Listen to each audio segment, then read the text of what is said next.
Okay, so this is the first video of JLPT N5 Kanji course, and in this video we will look what is Kanji, then we will understand how many Kanji readings are there, and then we will cover some basic Kanji characters so that you are familiar with them. Okay, now moving to the question, what is Kanji? So all those who are following JLPT N5 crash course, they are already aware that in Japanese there are three scripts: hiragana, katakana, and kanji. So kanji is the third script. We have already covered hiragana and katakana there.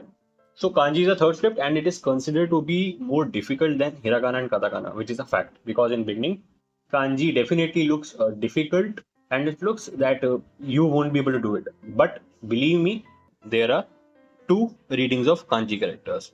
Now the question comes, which reading we need to do? Okay, so here is the first kanji character in front of you. It looks like a pen, right?